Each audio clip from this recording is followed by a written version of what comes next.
गांव पिपलिया में एक पुराने टूटे फूटे मकान में गोपाल नाम का एक गरीब लेकिन बेहद ईमानदार आदमी रहता था। उसकी उम्र लगभग 55 साल थी। चेहरा झुर्रियों से भरा हुआ था, लेकिन आंखों में सच्चाई और दिल में दया की गहराई थी। गोपाल की जिंदगी बहुत सीधी सादी थी। हर सुबह वो जल्दी उठता, कुएं से पानी भरता, सूखी रोटियां खाता और फिर गांव के बाहर सड़कों पर झाड़ू लगाने निकल जाता।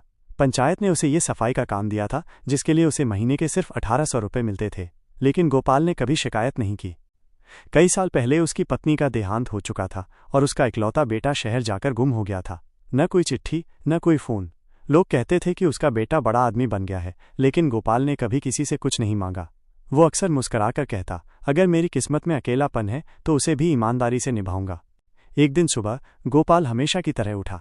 मौसम कुछ अजीब था, हल्की बारिश हो रही थी और आसमान में काले बादल छाए थे। उसने अपना पुराना बरसाती कोट पहना और काम पर निकल पड़ा। रास्ते में कीचड़ था, लेकिन वो चुपचाप सफाई करता रहा। तभी उसकी नज़र एक पुराने थैले पर पड़ी जो आधा कीचड़ में दबा हुआ था। गोपाल ने थैला उठाया। उसे लगा कि शायद किसी का राशन होगा, लेकिन जैसे ही उसने उसे खोला, उसकी आंखें खुली रह गईं। थैले में 500 और 2000 के नोटों की गड्डियां थीं। गोपाल हक्का बक्का रह गया। कुछ देर वो वहीं बैठा रहा, गहरी सोच में डूबा हुआ। उसने सोचा, इतने पैसे, इससे मेरी सारी गरीबी खत्म हो सकती है। लेकिन अगली ही सांस में उसके अंदर की आवाज़ ने कहा, ये तेरे नहीं है गोपाल, किसी और के हैं। बिना एक पल भी सोचे गोपाल सीधा गांव के थाने पहुंचा। दरोगा राठौर ने उसे देखकर हंसते हुए कहा, अबे गोपाल, अब क्या तू भी चोरी करने लगा? गोपाल ने मुस्कुराते हुए थैला आगे बढ़ाया और कहा, साहब, ये मुझे सड़क पर मिला, इसमें बहुत पैसे हैं। मुझे लगा कि ये किसी ईमानदार आदमी को सौंपना ही ठीक होगा।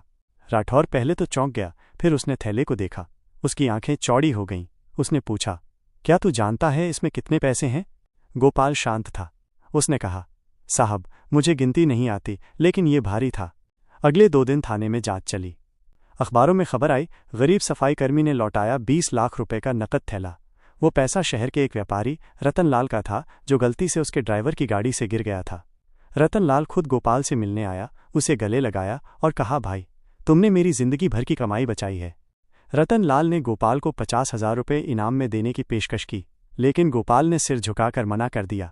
उसने कहा, मैंने जो किया वो मेरा फर्ज था, इनाम लेने से मेरी नीयत बदल जाएगी। अगले ही हफ्ते तहसील कार्यालय से एक आदेश आया कि गोपाल को गांव के स्कूल में चौकीदारी की नौकरी दी जाए। अब उसकी तनख्वाह 15,000 रुपये थी।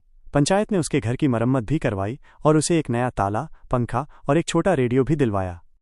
जब भी गांव के बच्चे स्कूल से आते तो गोपाल उनके लिए पानी भरकर रखता और कहता, ईमानदारी सबसे बड़ा धन है बेटा, इसे कभी मत बेचना। गोपाल की जिंदगी अभी भी सादा थी, लेकिन अब वो अकेला नहीं था। गांव के लोग उसे सम्मान से देखते थे, बच्चे उसे बाबा कहते थे और शाम को उसके दरवाजे पर बैठकर कहानियां सुनते थे। कई साल बाद जब गोपाल की मृत्यु हुई तो गांववालों ने मिलकर स्कूल में एक पुस्तकालय उसके नाम पर बनवाया, जिसका नाम रखा गया ईमानदार गोपाल स्मृति पुस्तकालय। और गोपाल की कहानी गांव में सालों साल सुनाई जाती रही। एक गरीब आदमी जिसने कभी भी अपनी ईमानदारी नहीं बेची और जो अपने सच्चे दिल की वजह से सबके दिलों में अमर हो गया।